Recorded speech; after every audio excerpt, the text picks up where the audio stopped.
Hello Thrive Nation, we've got Dr. Catherine Davies, a friend and someone who's an expert in health in so many areas, but she's world renowned in the topic of hair.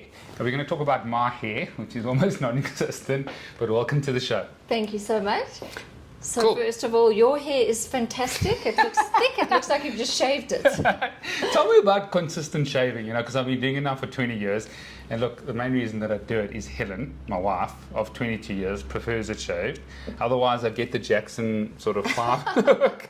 And then at school, I actually could hide pencils in there, But tell me about shaving it consistently, what it does, maybe let's grab the attention of the audience. Yeah, shaving your hair, first of all, for someone who's balding, it's a far better option than Yes. a comb over.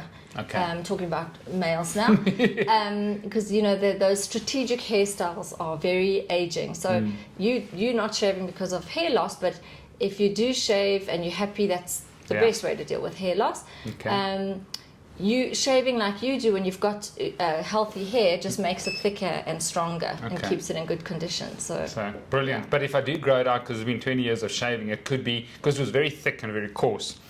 It's going to still be thick and coarse. Is I it? can see those follicles are very thick and healthy. Okay, let's give the audience a bit of background. You're a medical doctor, you're MBA grad. How did you get into hair? What's been your journey? So I was working with cancer patients in oncology, and what I noticed is that after the whole chemo and radiotherapy, their hair would grow back, but often their eyebrows wouldn't. Okay. So I promised these patients when I found a place to learn eyebrow transplants, I'd go and learn. And I did. I found a little place in Greece. This is now 16 years ago. Greece? Yeah, My homeland. 2006, exactly. Full circle.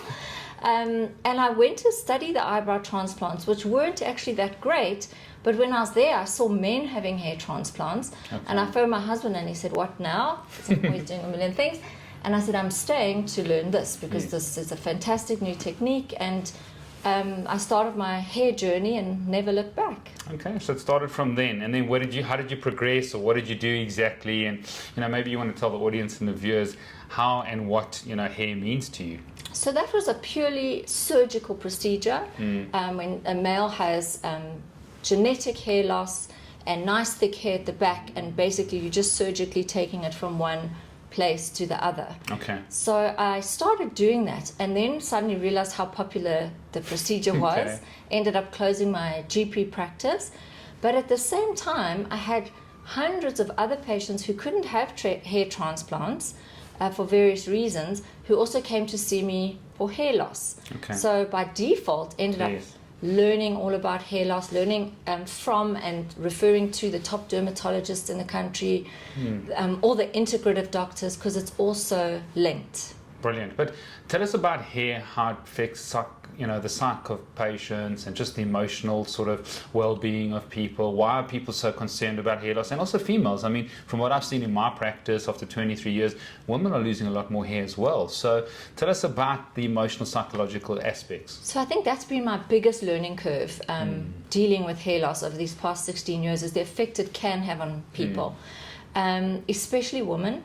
It's far less acceptable for us women to show balding. So you'll find that we would conceal it. So a lot. It's actually a far higher incidence than you think, because many women will wear wigs or camouflage, just because it's unacceptable to them to walk around bald.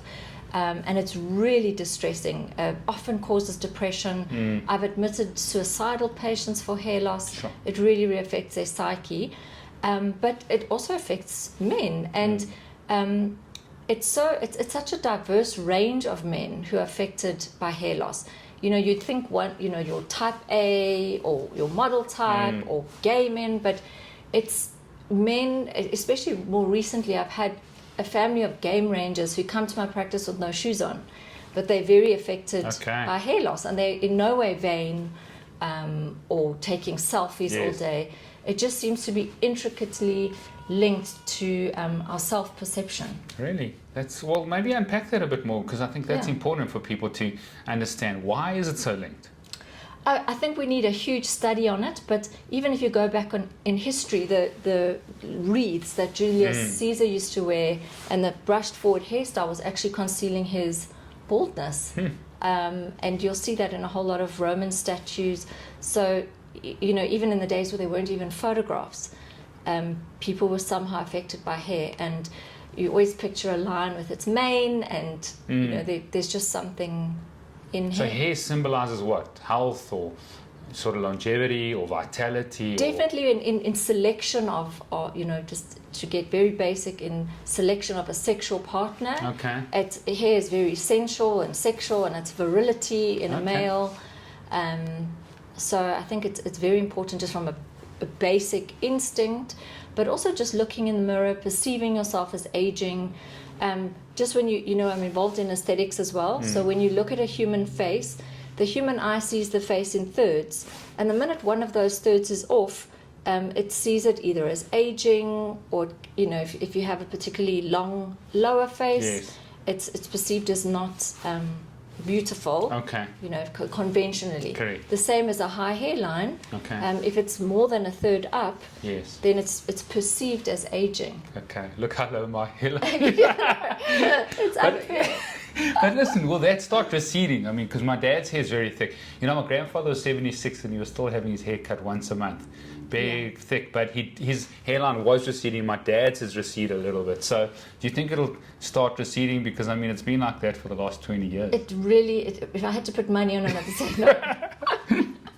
Okay, so it's linked to longevity, sort of health, wellness, virility. That's really, really important. So give us the state of hair. Maybe in South Africa or Africa, we're growing 49% of the listeners in Africa and 31% are actually in America. And so we're growing every month, which is incredible. But what is the state of hair generally? Yeah, first of all, congrats, because Okay. to reach people with a health message is amazing. Yeah. We are seeing more hair loss than ever now. One of the reasons is COVID. Okay. It is listed as a long haul symptom of COVID now. Okay. And they're all different types of hair loss, but the hair loss that is seen after COVID is a shedding type of a hair loss. Okay. So we used to see this after a fever, a general anesthetic, drastic weight loss about 2 or 3 months later, where people would shed. But I've never seen this much shedding. Okay. Wow. So it was definitely a sign and symptom of COVID. So that's been on the rise. Stress is on the rise, and hormonal disarray. Okay. So it's also causing a lot more balding. Then you also get things like abusive anabolic steroids in younger men. Maybe we must talk about that a little bit later. Yeah, carry on. So I'm seeing a lot of, it's not always the case, but a lot of balding at a younger age. Okay. So hair is not getting better. It's not getting better. So basically, as chronic disease is increasing, oxidative stress is increasing, people are more stressed, HRV is plummeting, then what's happening, it's affecting our hair as well. Yes. And for some people, is that the first sign, or is that sometimes the last sign? How does it work? Hair is very linked to our health, so it's often the first sign. Okay, often the first sign. Yeah. And what about sort of going like across sort of racial groups or cultures? Like the Greeks seem like very hairy, you know, the Mediterraneans, but then there's a lot of them that are bald. It's weird. So the gene that you inherit for thickness and quality of hair is different to that you'd inherit of genetic hair loss. Okay. So Mediterranean, and I see this in my patients, the quality is beautiful and the thickness, but unlike you, if they inherit the gene for hair loss, they might have that thick, I call it the uncle horseshoe ring of hair, but they may still have that genetic pattern. Okay. Then, talking about culturally, if we look at ethnic hair, the most common thing there, so ethnic hair is usually quite strong, except it's very susceptible to styling. Okay. So the most common form of hair loss that I see with ethnic hair is from braiding and traction. And we see these little kids and their hair's braided so tight that their eyebrows are pulled back, and that's not good for the follicle. Okay. As well as chemically relaxing your hair and combining the two. So that's more of from braiding practices. And we need a lot of awareness around safe hairstyles and how to treat traction alopecia, as it's called. Okay, traction alopecia, loss As in of hair. pulling alopecia. Okay. Yeah. So the state of hair is not getting better at all. You've seen people younger losing hair, both male and female. That's correct. Yes. And across racial sort of, you know, groups, is it sort of even ethnic hair, people will lose hair early and then sort of go bald, or is it more Mediterranean, or is it more Scandinavian, or is it just across? So there's so many different types of hair loss, but if you're looking at purely genetic hair loss, and the way you can tell that, it's in men it's typical, it's either the triangle or the the crown here, you can see genetic hair loss. And in the female, it's a Christmas tree parting. Okay. So that type of hair loss, the stats actually show, it's quite interesting, approximately 40% of men by the age of 40 and 50% of men by the age of 50. Oh, wow. It just happens to work out like that. So, every second person starts to have genetic hair loss by the age of 50, and that's quite common. But the other causes, which are autoimmune, like I said, the shedding from COVID, those are increasing because of disease and stress. Okay, so can you do like a SNP, a single nucleotide polymorphism test to see if you've got that and then start early with treatment, or is that not advisable? So it's very, very diversely genetic. There are a few different genes and genomes, so everybody's searching for the SNPs. Okay. And in fact, not just with genetics, but with hair treatment in general, you can imagine it's a multi-billion-dollar industry, but there's no cure for hair loss. Okay. As we sit here today, there's no cure for hair loss. Everybody's But what you searching doing? for You're it. doing surgery. Yes, all I'm doing with the surgery is I'm redistributing your wealth. Okay. I'm taking a place where you have thick hair and putting it to where you don't have hair. But I'm not treating it. Not treating it, or so you can't stop it, or you can't regenerate it. You can't regenerate it. You can't regenerate it. Okay. We'll talk about PRP at a later stage, platelet-rich plasma and stem cells, and where it's fitting in there. But let's go back to causes. Now, someone's listening out there, and parents are balding, or their dad, or they want to prevent it. So let's look at those things. So, let's start with the anabolic story, because I think that's important. Seems like it's prevalent, very pernicious out there. What does it do? So when we're looking at men, all day, every day, your body's producing testosterone. It's breaking down into a waste product called DHT, which we wee out. But this DHT also sits in our hair, in our oil and our sweat glands. If you have the genetic lottery of hair, like you've got no receptors to DHT, so your hair doesn't care. If you've inherited hair loss, you've got receptors to DHT, so eventually this DHT starts to destroy your hair. So it's usually a normal amount of testosterone and DHT, but an abnormal reaction to it. Yes. However, if you go and shoot your testosterone up, you're going to cause more DHT and hair loss 10 years earlier than you would have seen it. And that's why you see bodybuilders walking around the gym and 3/4 of them are bald. Yes. The lucky quarter just don't have any DHT. genetic receptors, but the rest have shot their DHT up 10 times to what anyone else would have. Okay. So then tell us a bit more about the anabolic story, because it obviously affects your hair, and that's why you should care. I like it. Exactly. Forget liver cancer. You're going to lose your You hair. should care. But, obviously tea is very important, and people are taking exogenous testosterone and the anabolics and that. What else is affecting? Because I'm sure someone's thinking, okay, I see these bald sort of bodybuilders, and they obviously doing probably anabolics, or they're taking testosterone or GH. What other sort of effects is it having on the body? So first of all, it's a very, very important point. If you're on testosterone therapy, replacement therapy, which can be very good for your health, you're usually low and you're normalizing your testosterone level. Whereas if you're on an anabolic steroid at the gym, which is and it's bro science, which take 10 times the dose because your muscles will be 10 times bigger, then that's when you get running into trouble. Okay. And so it's not your. So it's actually not the testosterone. Is what you're trying to say? It's abnormal levels of testosterone. And your highly anabolic blends, and not knowing where it comes from, not knowing the dose.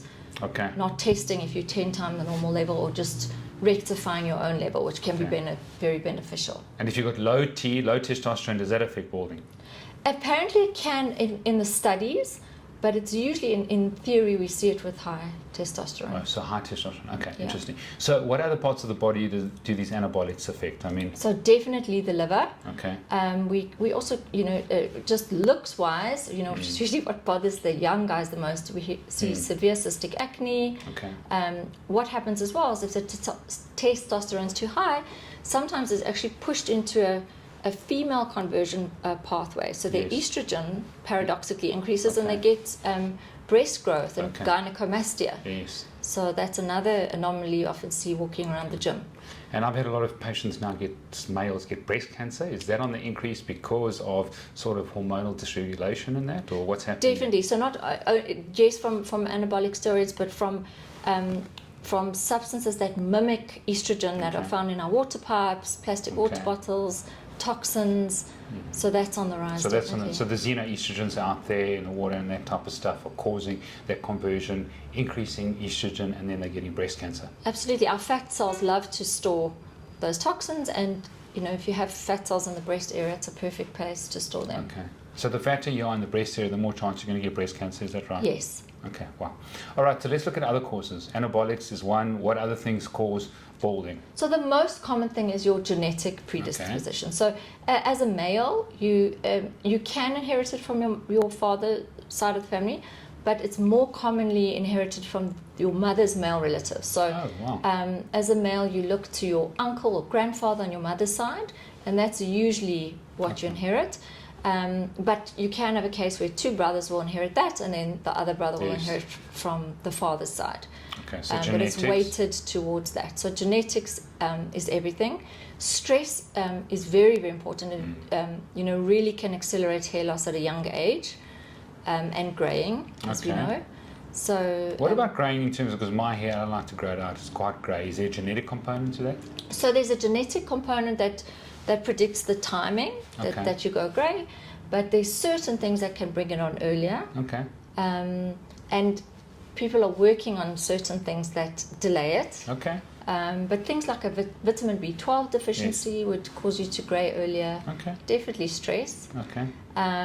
But in the East, the ladies carry a bag of black sesame seeds that's said to keep greying away. So, I think, why not? They're delicious. Aren't they? Okay. Yeah. So stress, anabolics, genetics, what else? So then, especially in females, so when we have a female patient, and the reason I actually refer these ladies out is because I'm so surgically focused. Yes. And female hair loss needs a full integrative medicine consult, because 99% of the time your body's trying to tell you something when you're losing hair. And the top three on those are iron, low iron, thyroid problems, and female hormones. Okay. So those are the three things that even if you're just visiting your GP, if you're seeing hair loss and you don't know what it is, you need to do blood tests and have a full history and examination. Brilliant. Yeah. And I think that's important. We'll link to the Dr. Barner episode, the endocrinologist, we spoke about, not only looking at T4 and TSH, T3, the conversion, then looking thyroid antibodies, looking at reverse T3, and then the reverse T3 to T3 ratio is very, very important in terms of what's happening there. Absolutely. And those patients often, the first sign of those Hashimoto's or any of those autoimmune thyroid conditions is often hair loss. Wow. Yeah, Okay. weight gain, hair loss, but hair loss is often the first symptom. So what's COVID doing from an immune perspective that people are shedding then? So COVID it causes a condition called telogen effluvium, which is a fancy name for shedding. Okay. The one good thing about shedding, so if you've got the type of hair loss where you're seeing hair in your brush, and often my patients will bring me a bag of hair to show me how much hair they've lost in a week. The good thing about shedding is it's a reversible cause of hair loss. Okay. So it's very stressful, it's very distressing, but there's usually a cause. 3 months later you shed, eventually it stops and it regrows again. Okay. So the one reassuring thing about shedding is it is reversible. Yeah. Okay. And unfortunately we all follow celebrities these days, but I think it was Alyssa Milano who was the first to come public about shedding after COVID. And now her hair is growing back, which is the typical course to follow, but it is reassuring.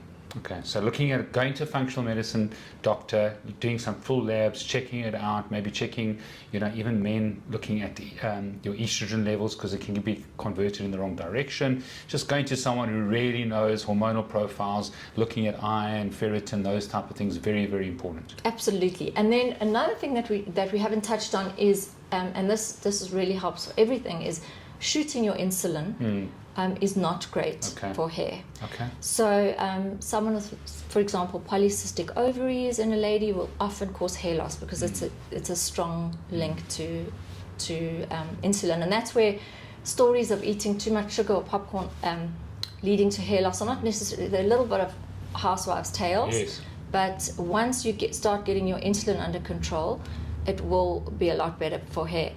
But having said all of that, if in your genetics you have a strong tendency for genetic hair loss, there's almost nothing you could do to prevent it. Geez, that's incredible. Yeah. Right. So, but then obviously if your insulin's high and you're insulin resistant, you're going to just accelerate it. Yes. So you can slow it down possibly. Yes, and that's usually the other kind. So it's not your genetic hair loss, it's more the condition that's causing your hair loss. So if it's purely genetic, so unfortunately, if you're a young man and you're already, getting those V's at, sometimes I see it at 16 years old, or a big crown, those are the patients are really encouraged to shave your hair and be happy. Because chances are, if you're following a parent who just ends up with this tiny little ring of hair at the back, and that's your pattern, there's really not much you can do to slow it down. All the other causes of hair loss, the shedding, the thyroid, is usually reversible once you sort out the condition.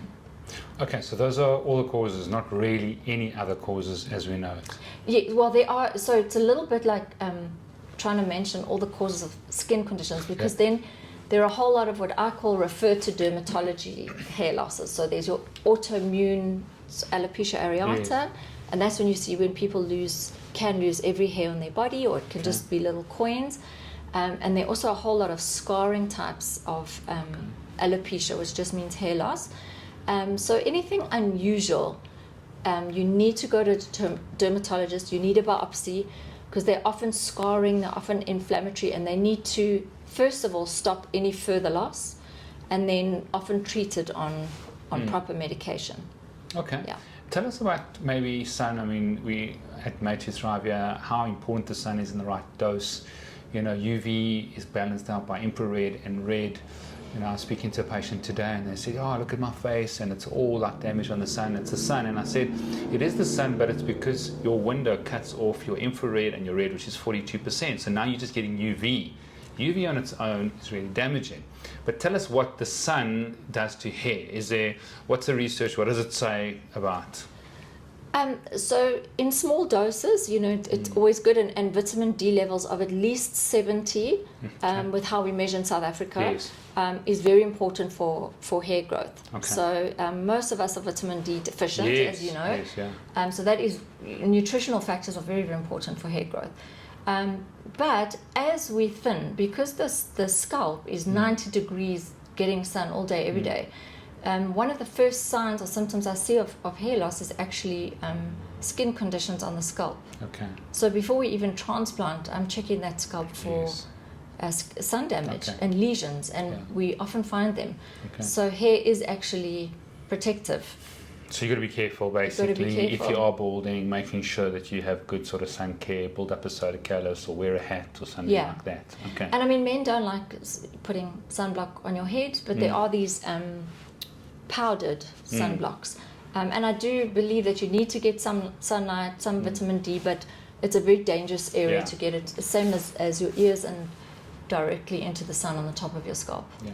Okay, so sunlight, what about all these, we run sort of very natural medicine at the practice and at home, and then you look at let's just look head and shoulders, you just look at the back and it's all these different types of phthalates and there's PEG and it's all these, different types of, preservatives, colorants, flavorants, and just all these. Yeah, it's as important, because we're washing our hair all the time and absorbing these products. So the big uglies in hair products is your sodium lauryl sulfate, or SLS. Luckily, most companies have caught on to that now.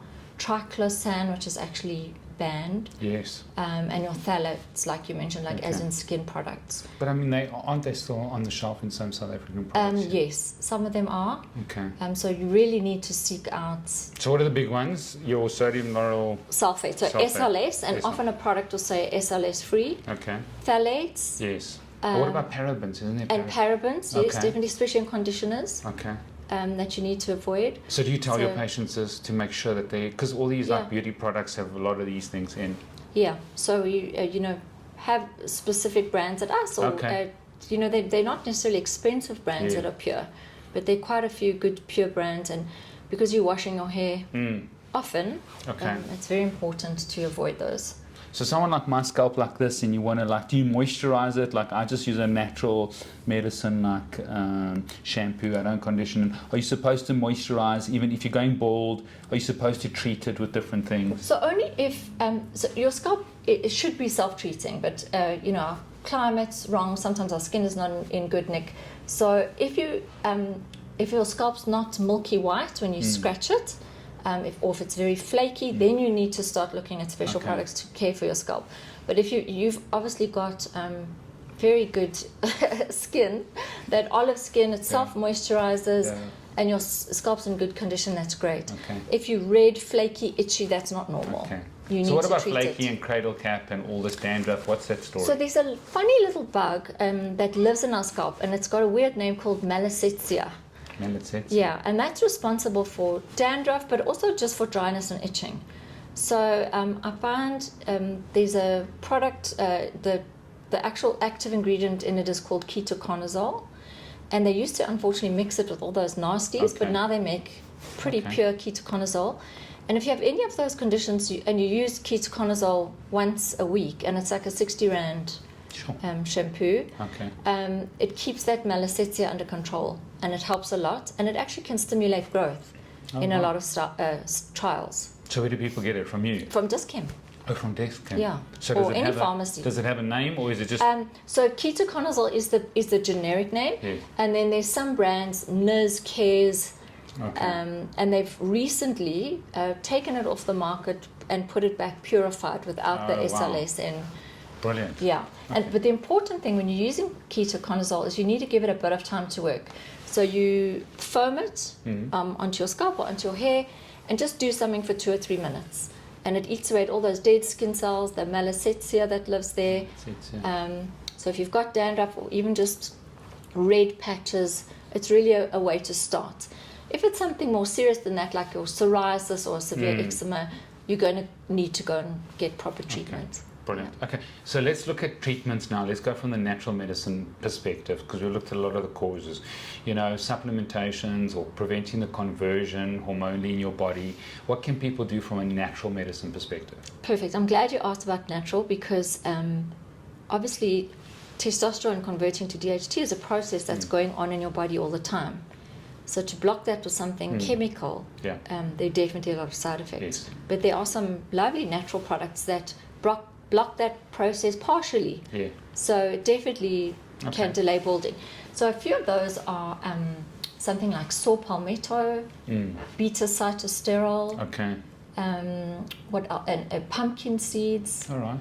and Serenata ceratoa. Those are the top 4. But instead of remembering all those names, if you just seek out a vitamin that's made for prostate, it's the same ingredients that are healthy for the prostate are healthy for hair.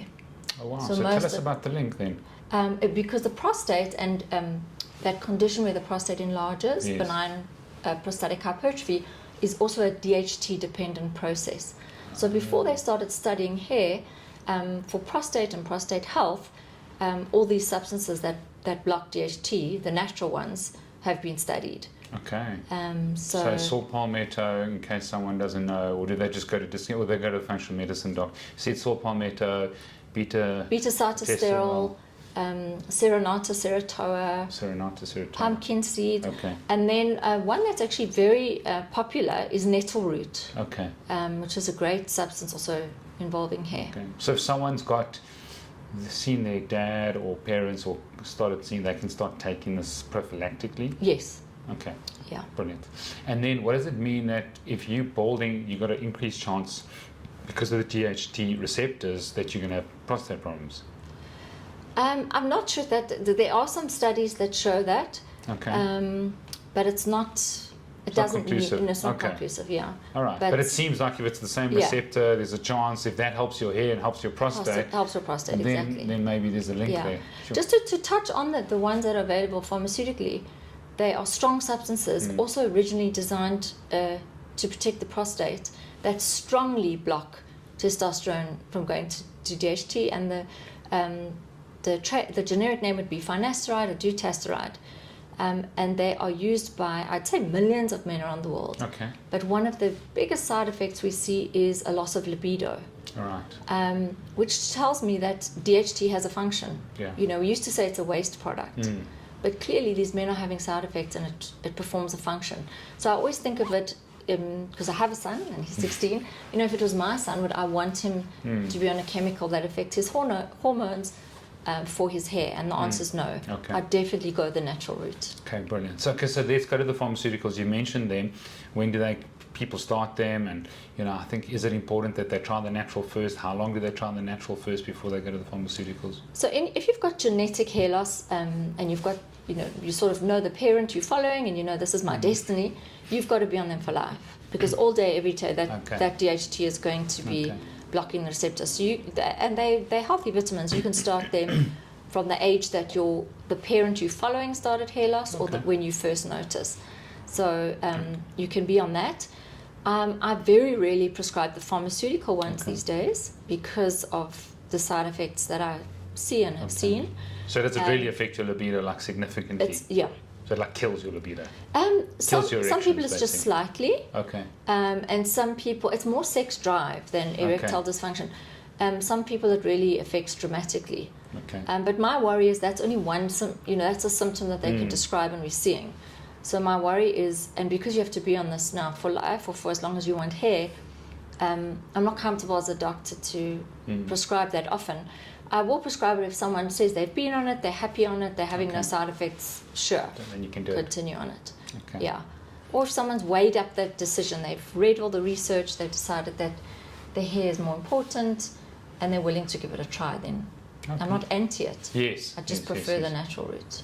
Okay, so that's supplements, that's pharmaceuticals. What about sort of biohacking, like hyperbaric, maybe looking at things like, okay, what else have we got? Like the PRP, possibly that's natural. You know, any peptides you can rub on there. Sort of maybe define that a little bit so that people got some type of awareness. So before those fancy ones, there is another FDA-approved medication which is very well known, which is minoxidil. It's known in the States as Rogaine, here as Regaine. And that's topical. And it's actually a very valid product to try because that topically blocks DHT from affecting your hair. So it works in a lot of people. There's some doctors, there's a Dr. Alexander in Bedfordview who really makes good, strong mixes, and people have a lot of success on it. The problem with that is that it involves compliance. So basically it's supposed to be used twice a day. So for men especially, it's hard to be compliant. But if you have a young guy who's stressing about his hair, doesn't want to take anything internally, and is willing to comply, it can be a very good way to protect your hair. Do you have to rub it in or wash the hair? You have to rub it in and leave it on the scalp. Wow. How long do you have to leave it on for? I like to leave it on at least overnight. Oh, wow. So does it go everywhere? Like on the beds, everything? Is that why the compliance not good? It's just a difficult thing to apply something topically every day, but some people really do it, and But I mean, does it absorb or does it go everywhere? Is the difficulty? No, it absorbs a bit. Okay. It just can make your hair. Some people complain their hair looks a bit greasy or stringy. Okay. Some people are absolutely fine. And then twice a day. What are they supposed to do in the morning as well? Yeah. Okay. Yeah. So my patients, I just put them on at night because there's nobody listens to me. They listen to Dr. Alexander and use it twice a day, but they don't listen to me. Okay. All right. So any other pharmaceuticals before we move on so to... So those are the FDA-approved ones. Then going on to the other type of therapies. The first is your red light therapy. Yeah. So the best wavelength is about a 650 nanometer. Wow. Okay. Attracts fibroblasts to the area. All right. What I find is it's not miraculous because people always ask me should they spend however many thousands on their own helmet at home. It's a good add-on to whatever you're using. It keeps your scalp in good condition, but it's definitely not miraculous like you see in the ads. So does it stop? Is it a sort of a helmet that you put on with a light that They goes... now make them in helmet forms. Okay. Some clinics have their own red light. You can go sit there, but then you have to actually get there. So you need to use these things 3 times a week. So compliance again is important. And what happens if you use it every day? Because we use a lot of photobiomodulation for pain, for irritation, recovery. You can use it every day. Okay. Do you use green light or red light? Red. Red and infrared. So that combination for hair is wonderful. Okay. Yeah. It's just about compliance. So because with hair, it's continual. So you want to Okay. do something that you can maintain for Yes. good. So that not Sure. everybody can do something every day. Okay. But when you say 3 times a week, yes, they could They probably can, do how long for 3 times a week? it. For about 30 minutes. Okay, 30 minutes. And then Yeah. if they want to buy the helmet, where do they buy the helmet? From you? No, online. Okay. Okay. And then does it come from overseas? It does. And what are the I think there's prices some around? local- Like, So I think they're probably about between 10 to 30,000. Okay. But that's a helmet. You can get a very reasonable laser comb. okay. Because this laser therapy is becoming so popular, I think the prices are coming down. Okay. So I've seen these dome-shaped ones which you can use for your face, which you could just as easily use Put for in your hair. Okay, yeah, because we've got a portable one that we use for recovery, legs, back, stomach, immune function. It's got red light, infrared. So that's something that we're bringing into the country because it's so beneficial for so many different. Yeah. The vagus nerve, helping patients with like PTSD, putting on certain areas. You know, we're It's not getting enough red unbelievable. light and infrared in our lives. You know. Well, funny enough, the patients who used red light for their hair, they were actually seeing improvements in Alzheimer's and Parkinson's. Sure. Wow. So that's it obviously incredible. penetrates a little bit Yeah. deeper, and it's one of the treatments. That's why it's important. If 42% of the sun is red and infrared, it's important to get it, but it's important not to get too much UV when the UV index is high. Exactly. And like you said, through the glass, Yeah, when you're through the missing glass. out on all the Yeah. good stuff. Yeah. Okay, so PBM, so there's a bit of work there. That's incredible. Yeah. There's a company called Higher Dose that's got a facial mask of infrared and red. What do you think about that in terms of aesthetics and? It's fantastic. Right. Yeah. We Okay. use a very similar thing after peels or Okay. but they also have when you're looking at skin, you want the blue light for acne, green for pigmentation. Oh, so you want different light, different Yes. light waves for different things. Whereas hair, it's mainly red. Unless Mainly. you're infected, then you'd use the blue as well. Okay, so you want the blue light, which is now is the blue light from a wavelength point of view, is that antifungal, antibacterial, and antiviral, or Yeah. what is it? Okay. It is. All right. Is that the same blue light that we get in the sun? Because the blue It's light the in the sun is like so with a It's lot of not infections. UV blue light. Okay. Yeah. Because I mean, they used to put always people out with infections on the skin, and they used to put them out in the Yeah. sun because the UV is antibacterial, antiviral. Yeah. Okay. So it's not UV. It's a different wave. I'm not quite sure of the The wavelength blue of that light. blue. Okay. Yeah. All right. Okay, so that's very interesting. So we're talking PBM, photobiomodulation. Next Yes. one. Peptides. You mentioned Okay. peptides, which really they seem to make incredible grounds. The difficulty, and all peptides are really, a chain of amino acids Yes. linked together, which are giving messages in this case to our hair. And there are a few peptides that really look very promising for hair loss. The one is your copper peptides, Yes. GHKCU, which is blue. We don't really have it readily available from a known source in South Africa, Okay. but they seem to be using it quite a bit around the world for wound healing and hair. In the US as well, that I said to you, that company that I interviewed. Yes. Well, linked to Jay Campbell, testosterone, peptides, especially for men and hair growth and that and graying. He said it remarkably changes people's hair in terms of colour, Yes. which was fantastic. But which means stem cell improvement. Correct. There's colour. Yeah. So it's tough having all this research and not having it here. Then there's another peptide called PTD-DBM, which I'd love to get my hands on. But how are you going to bring them in, Kath? No. It's just the whole process. It's just too It needs to be laborious. accompanied with the resources. So does it have to go through? It's not going to go through SAPRA. Who's it going to go through? Medical. SAPRA. SAPRA. Okay, Yeah. it is. So it is going to go through SAPRA. So yeah, Okay. it would need to go through SAPRA. As a doctor, you could always get something compounded, but the compounding pharmacies then have to have the raw right. ingredients. So Yeah. at the moment, it's not really an option for us here. Okay. But I think Okay. it's definitely a future treatment. All right. Yeah. Okay. And then PRP, which you and I both Yes. love. Yes. But what about the injection of peptides? Is it the same? Because they're Yeah, doing a so- lot of like injections of peptides now. We use it with neuromuscular skeletal problems here and there. The thing is with hair is the scalp is quite thick. So to put something on top of the scalp, unless it's very cleverly compounded, you never know how much you actually Yeah. absorb. And the follicle sits at about 2 to 4 millimeters below the skin. Okay. So it is better to inject something in a clinical setting when you can, then you know it's going to the Yes. follicle. You don't need these big, huge, deep injections because then you're actually overshooting it. Yes. But if you can do things with microneedling or with small injections, it's always more beneficial. It's So more, are they doing that in this country now? Peptide yes, so we're injections? doing that. No, we're doing that with mesotherapy injections, So it's vitamins, mineral acids, and amino acids, and we're Okay. doing it with PRP. Okay, all right. Yeah. So let's go into PRP then. Yes. Yes, tell us why are you doing it, and how's it beneficial? So a lot, apart from the DHT pathway, which is very active in genetic hair loss, the bottom line in all types of hair loss is inflammation, and eventually leading to fibrosis, which is scar tissue. So if you see someone who is shiny bald, Yeah. they have lost all their hair and they're shiny bald, that is scar tissue. There's fibrosis, everything's shut down. So you don't want to get to that stage. It starts with inflammation, which Okay. is an evil for a lot of things. But you're talking not genetics now, huh? You're Not talking about not sound. genetic, yeah, and even genetics. The way the follicle is destroyed Okay. eventually It's is to- by inflammation, Okay. even though the pathway is to DHT. Okay. So it's often, whatever the cause, it boils down to inflammation around the follicle, and it either destroys it permanently in those horrible scarring types that are sent to the dermatologist, or it destroys it temporarily, Okay. and then it can regenerate. So what PRP does, platelet-rich plasma, partly is to improve the inflammatory state of hair. So all those inflammatory conditions, and if someone has hair loss and they're red and flaky and inflamed, that type of thing improves.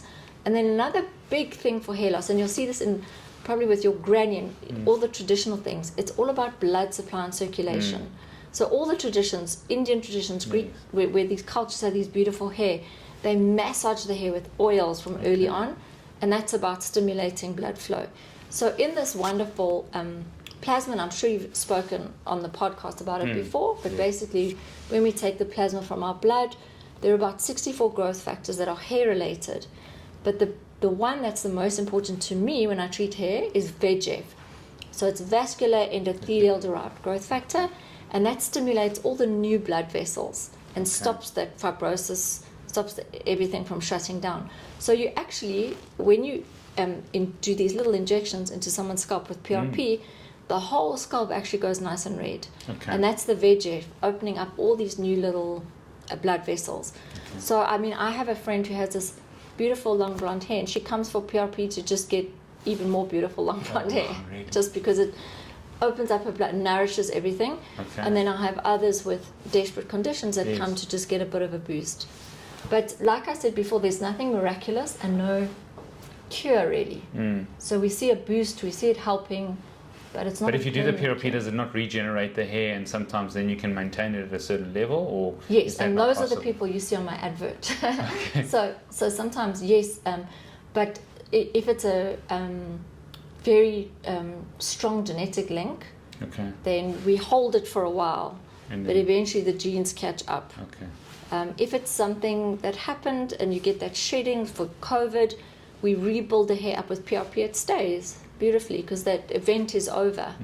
Or like you were mentioning, all those thyroid conditions. Yes. If you have someone really good who rectifies or manages to get your thyroid in balance, at the same time you work on the hair, then you should be fine not to have to repeat it.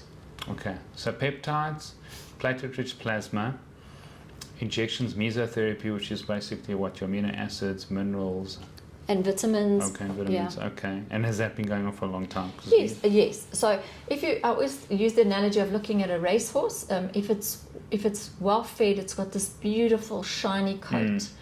And the minute a horse is starved or cold, the first thing to go is the coat because the body prioritizes other organs. Yes. So it's the same with our hair. If we're not optimally nourished, especially there's certain things like vitamin D, iron, and B12, but all our nutrients, the minute one of them dips low, the hair goes into poor condition. So the mesotherapy, that solution that contains all these nutrients, tricks the follicle into believing we're in optimal nutrition, Okay. and it grows out while you're busy trying to sort out whatever's going on internally. Okay, so there are quite a few options for people, sort of in terms of thinning of their hair or losing of their hair. And what about greying hair? Would that help or not really? Any So of those? there are a few companies working on greying hair.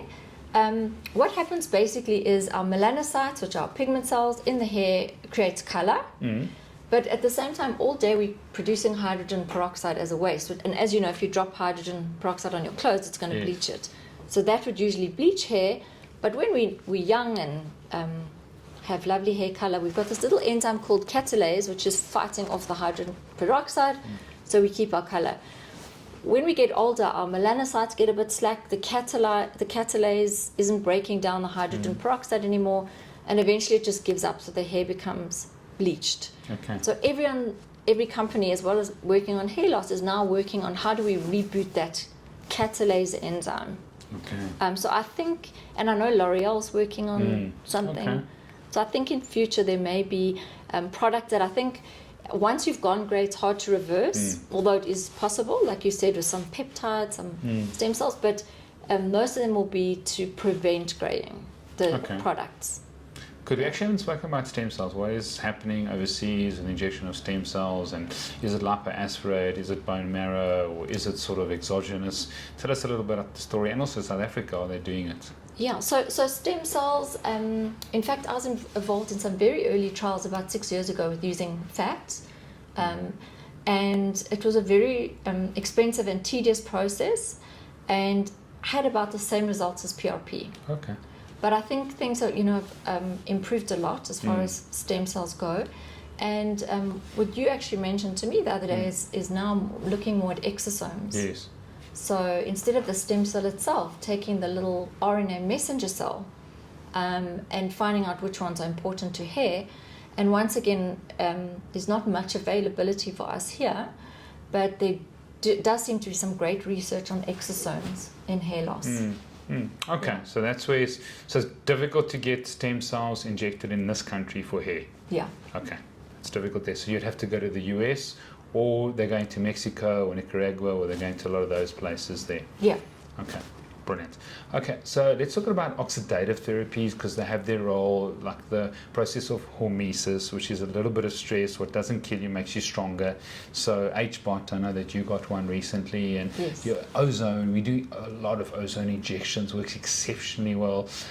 We've done podcasts on hydrogen peroxide IV, hydrogen peroxide nebulization, how important it is to kill antibacterial, viral, antifungal, really good for gut health. It really destroys all these bad bugs, helps the good bugs. Same with ozone, rectal insufflation, incredible what it does, So what are your experiences there? So I'm just starting to, I've always loved ozone and gone myself, but never actually had a machine. So I'm just starting to touch on the therapy, but it's really, really, oxygenation of the scalp and of any organ in the body is really important. But more than that, as you said, first of all, from a detox point of view, because if you know from all the crime shows, there's still toxins in our hair. So, I never thought of that, that's the way they study toxins. It's stored in our hair. So detox from something like hydrogen peroxide, ozone, being in the hyperbaric is very important for hair and for color. As well as, like I mentioned, there are a whole lot of bugs that live in hair, skin conditions, and just gut health. I mean, there's so many things that could improve hair, but I think improving your general health like that, detoxing and staying gut healthy are probably the best things you can do for your hair. But there's not something specific like going for, like they've noticed with people in HBOT, it helps with hair growth, or those that are injecting, like Frank Schellenberger, who's the president of the American Association of Ozone Therapy. I asked him this, he says he doesn't have any sort of experience with injecting ozone into the scalp to help with hair follicles. There's not studies or papers on that. One of my colleagues who is like the Dr. Stav of the US, he actually reminds me very much of you, who works with hair. He does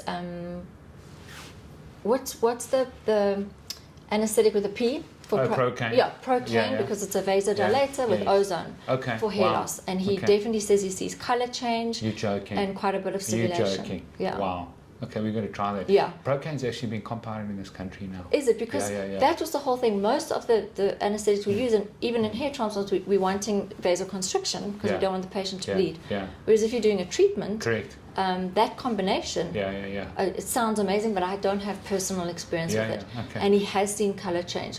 Although it's temporary, they need to continue. Oh, wow. And that to me represents that the stem cell's been triggered if you get colour change. That's incredible. Hey? Yeah. Well, I know lidocaine gets converted into some seriously bad metabolites. Yeah, it's a bit toxic. And that's a problem. But okay, so now you don't have specifics in terms of someone's thinking out there.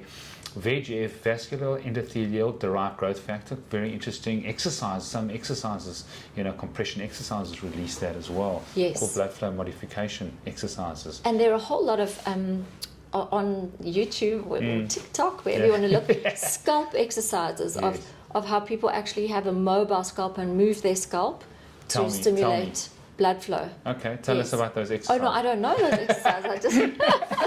So, but who are you sending to, or who's doing them in the country? No, just people look them up and do them at home. Okay, they do them at home. It's a TikTok thing, but it really works. And funny enough, I've been watching movies, and when I see a guy with good hair, I can actually see he's got often a mobile. Yeah. It actually moves more than in most people. But how do you know if it moves more? You can see it moving. Okay. Yeah. So I don't know if it's a chicken or the egg. You know that they're moving their scalp all day, so their hair's good. Okay. Or if their hair's good because they're. Okay. So we can only put the link to the scalp exercises in the show notes. Yeah. There's not someone that you know who's doing all that. No. Okay. All right. Okay. No. Okay. Good. So that is natural. That is sort of the biohacking. That is avoiding pharmaceuticals. That's using correct pharmaceuticals. That's going to functional, sort of medical doctor. What else? What else is there for hair? Diet. Let's talk about diet. Diet, yeah. So nutrition is really, really important. And first of all, a big cause of hair loss. And there's another one is shock weight loss. So if you go on a crash diet, and you must remember your hair is reflected 3 months' time. So I always sound a bit psychic because somebody says to me, "Oh, I started losing hair in March." So I say, what happened in December? Did you have a general anesthetic or a crash? Oh, I went on a crash diet. Okay. So 3 months later, your hair starts shedding. So when you lose weight, that old adage of slowly is better is true. Because your body does shut down a little bit, and especially your hair follicles. But why does it do that? It's because of the horse analogy. It panics now. I'm in starvation mode, so I need to save my nutrients for my liver and my kidneys, and my hair is not important. Okay. So that's why it does that. And it's very commonly seen in patients with gastric bypass. They lose this amazing weight, and then they're crying in my office with drastic hair loss because it's been so sudden. Often for their health, it's really is important to lose the weight. So I'm not saying don't do it. No, but you've got to know about that. I don't know about that. That's crucial. So what should they do if they're losing dramatic weight and then? So I think mesotherapy would help in that point to trick the follicle into believing that there's great nutrition, or else you just have to work on it afterwards and get it back. PRP. Okay. But if it is due to weight loss, there's a good chance that you can revive it. Yes, yes. That shedding is always a sign that you can revive it. All right. Yeah. And then you mentioned general anesthetics or on the side. Yes, some people react to general anesthetics. Some people have no problem. Others, 3 months later, will be shedding like crazy. What's the process there? I don't know. Really? Yeah. It's that telogen effluvium. There's a lot unknown about. And telogen effluvium just means shedding hair 3 months after an event. And there's a lot unknown about it. The same as with COVID. It's probably from the fever, but the actual mechanism of action is unknown of why it causes the cycle of the hair to shed. Sure. Wow. Okay, we haven't spoken about, we do hair tissue mineral analysis. It goes to the US, having a look at sort of different heavy metals and lead and cadmium and mercury and aluminium. They're finding higher levels and higher levels. What's dangerous for sort of hair loss? What should people looking at if they do HTMA? What should they be really concerned about if they're concerned they're going to lose their hair? Actually, with hair, high levels of arsenic, which surprisingly is seen. Sure. Yeah. What we were seeing in relation to hair loss and toxins in the hair was lead, and that's lead and mercury, and those were from skin lightening products. Sure. Okay.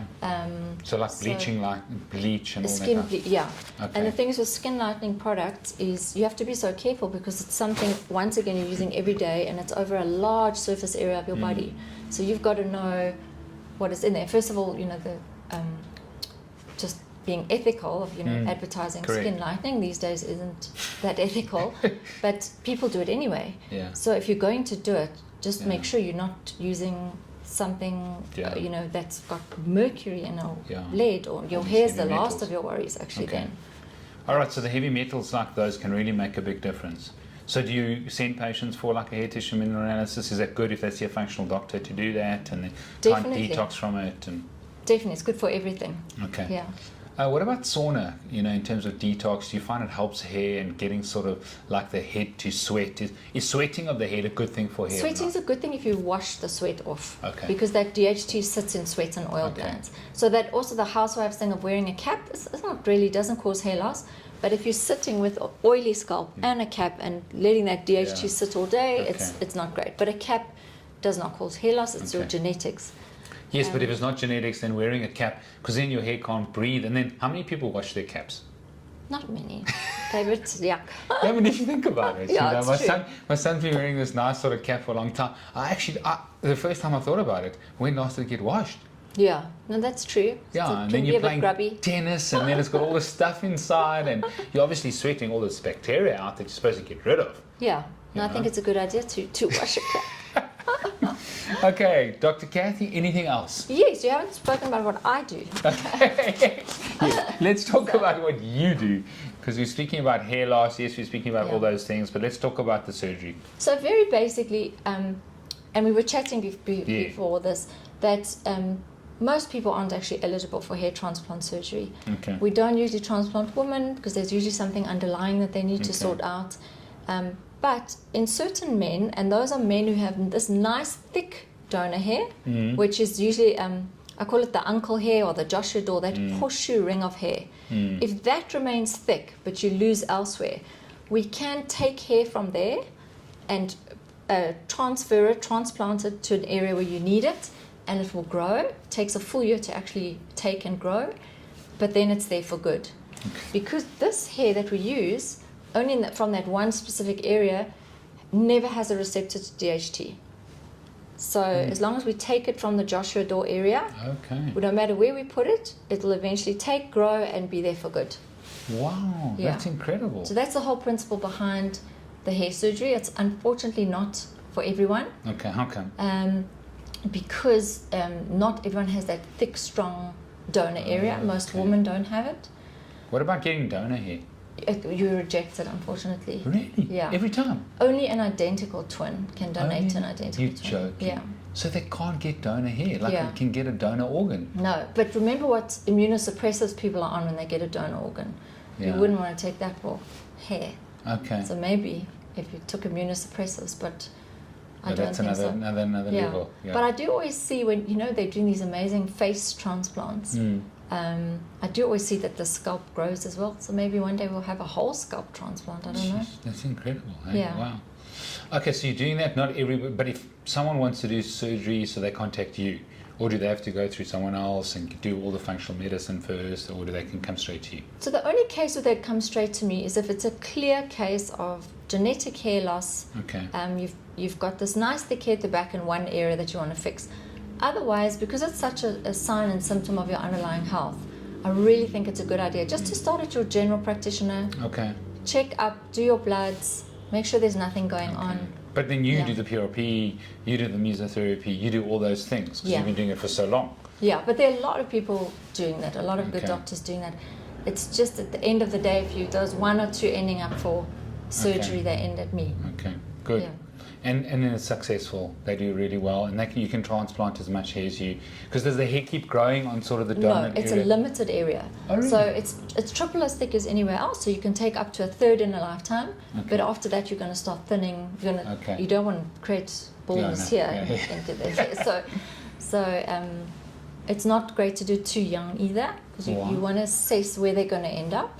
Okay. So if they're going to end up with just this little thin ring of donor hair, you shouldn't do the transplant in the first place, because then you're going to maybe give them a beautiful tuft here, and then they lose everything else, and then you've got nothing for the rest of their life. Okay. Yeah. All right. And then what about other aesthetic surgeries? What are you doing if people can come see you, or is that your main deal, surgical hair? I'm a one-trick pony. I do hair all day, every day. And I've stopped aesthetics just because I'm so busy. But I'm very excited by a group of new products in aesthetics called biostimulators. And I've always found fillers, Yes. that it's aesthetics, that can sometimes look odd and fake. Yes. They can be beautifully done, but they can also make you look weird. But this new group, and there are about 3 different brands of them called biostimulators. They work on the concept of injecting a filler-like substance, but it's actually a substance that stimulates your own collagen into the non-mobile part of your face. Okay. Because what we didn't realize with aesthetics is how much volume we lose here. So everything drops down and gives us gels. So if you're stimulating and revolumizing in the outer side of your face, not really volume, but more lift and stimulation. So those biostimulators, I find it giving people a very nice, natural, rejuvenated, lifted look and stimulating their own collagen. And you and I both love regeneration and rejuvenation more than something. So is that currently available? That's currently available. So that's one thing that's really piqued my interest, that I've sort of has even made me get back into aesthetics again. Oh, wow. Yeah. Okay. So what about anything else new in terms of sort of aesthetics or cosmetics or? No, I just think that they're getting safer, becoming more natural. I think the whole look, even if you look at celebrities, you'll see now frown lines. You'll see actors, they have frown lines. Okay. We're not freezing faces anymore. You'll see with the actresses, they don't have these big, huge lips. I think everything's going towards. It's still, you're still wanting them to look youthful and regenerated, but it's thank goodness not the duck mouth anymore. Okay. And things are a lot more natural, and we're actually understanding anatomy better to understand how we age. Sure. To make aesthetics look more natural. Good. And what about someone like David Sinclair, the longevity specialist, and looking at what they call longevity escape velocity, that you'll age in a year, but then the therapies out there will prevent your actual biological age from aging. What's going to happen to our skin? Is that part of the process? How are we going to sort of maintain?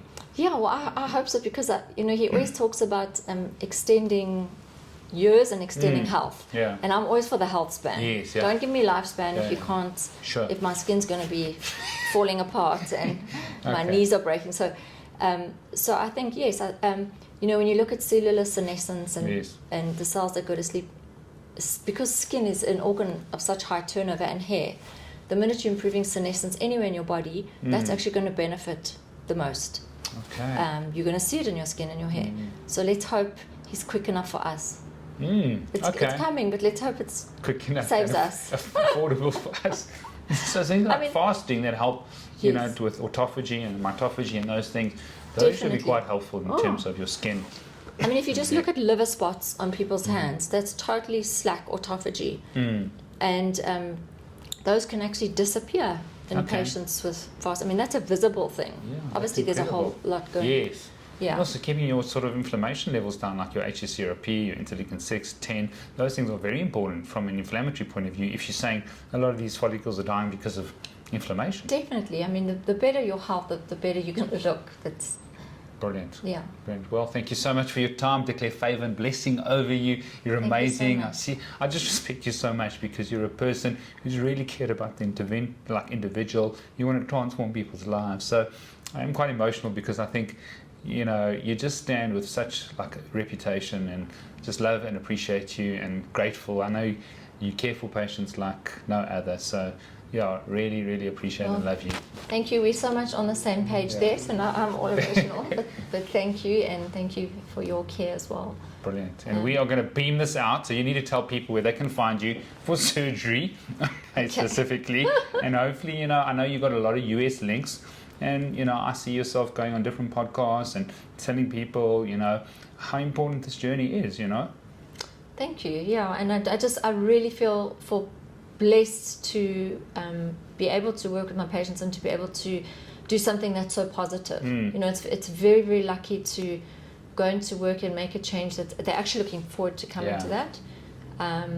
Whereas some of my colleagues have it really hard. They've got to break bad news, and it's not a surgery that's pleasant. So I'm very blessed and lucky in that So way. where can people find you? Also, just tell us about prices, because I'm sure prices in South Africa are far cheaper than the US.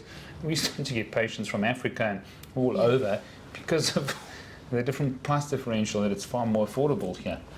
Yeah, so if you're looking at a hair transplant, it's not a cheap process. It's anywhere between about 40 to 80,000, depending on how many hairs you need. for something like PRP or mesotherapy, clinics are charging anywhere between, say, 2,500 to 5,000 per session, and you probably need about 3. Okay, but that's a lot cheaper than overseas. Yeah, absolutely. Okay. Yeah. Cool. All right. Yeah. Cool. No, it's so one plastic surgeon was telling me the other day South African patients are quite cheap, which I think is a bit unfair, but we don't realize how much less things cost. Yeah. Yeah. And then where can people find you? So the best way to find me at the moment is Dr Cathy SA on Instagram, because I actually had to close my website at the moment just because I'm super busy. Okay. Okay. Dr Cathy SA. For South Africa, So we'll put that in and there. Cathy with a C. Cathy with a C. All right. Brilliant. Thank you so much. Perfect.